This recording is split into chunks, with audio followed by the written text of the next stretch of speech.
Good morning, everybody. Let's get this week off to a great start. It doesn't matter who you are. It doesn't matter what you are going through. But can I tell you something on this morning? Prayer changes things. Listen to me closely. It doesn't matter who you are. Weight, size, height, race, that does not matter. It doesn't matter what you are going through. I don't care how big the problem. I don't care how small the problem. I don't care about the circumstances. There's no problem too big for God. But prayer changes things. Do you realize the importance of prayer? It is very important that you pray and talk to God on a regular basis. I'm telling you, man, I cannot stress that enough. You see, when you pray and talk to God, it's like a sense of security. It gives you kind of like a security blanket, letting you know everything's going to be all right. You know, reassuring him that he hasn't left you or forsaken you and that you're still there with him.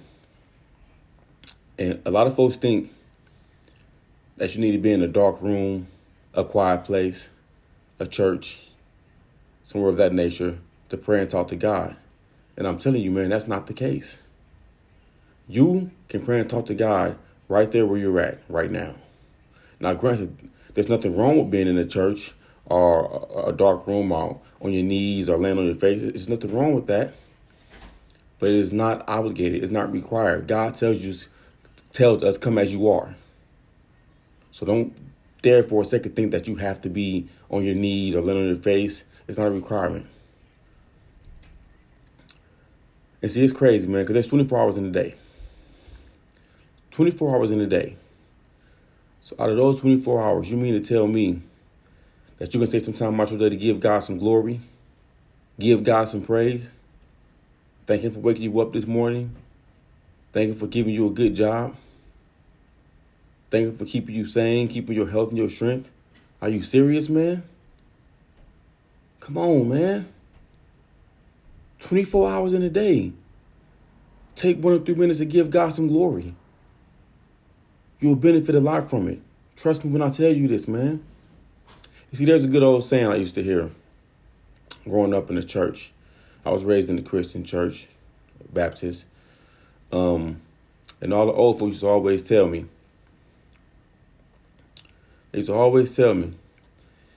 if you're going to pray about it, don't worry about it. And if you're going to worry about it, don't pray about it.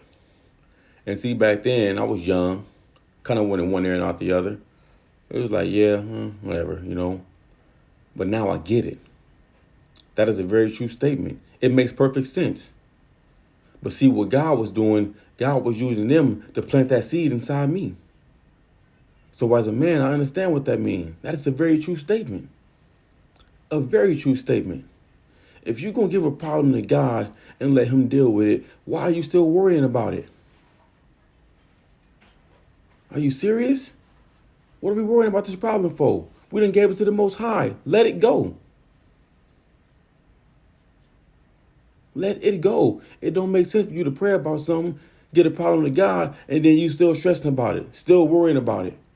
Come on, man. And if that's the case, then you got to question your faith. I say it all the time. Faith is belief in things that are unseen. If you pray about something, give it to God, and you still worrying about it, then you got to go talk to God about your faith. You ain't got no faith.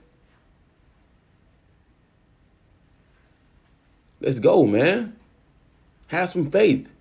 Get that problem over to the Lord and let him deal with it. And you see, I kind of treat my prayers like I do an insurance policy.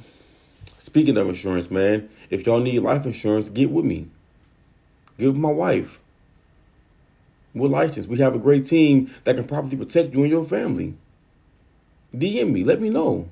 I got you. We can take care of you.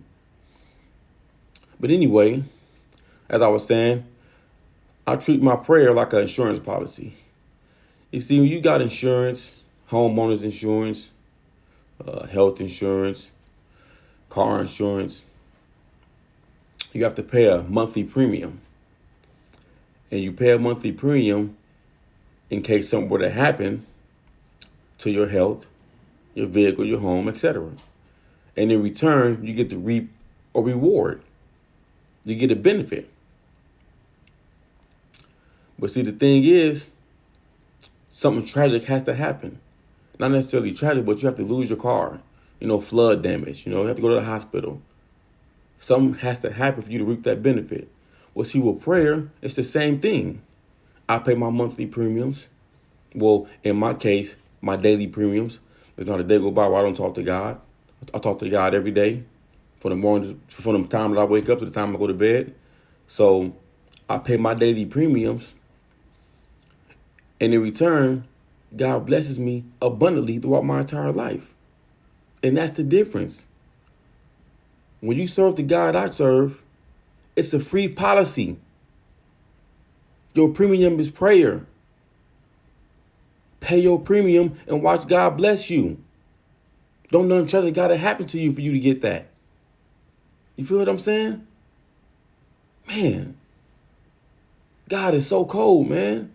God is so cold. God gave you a free insurance policy for you to bless, for him to bless you and for you to reap the rewards while you're still living. Come on, man. Where you getting that policy at? Where else you getting that policy at? Nowhere. So with that being said, man, I'm going to wrap it up, man. Keep in mind, man, prayer changes things, man. It's a good old saying I used to hear in the church all the time, man. Prayer changes things. Don't be too proud to pray. Don't be too bold to pray, because I'm telling you, man, when you pray, it makes your life a whole lot easier. 10 times over. Way more blessings. Prayer changes things. So look here, man. Y'all stay blessed, remain humble, be grateful. Talk to God. He loves to hear from you. Peace.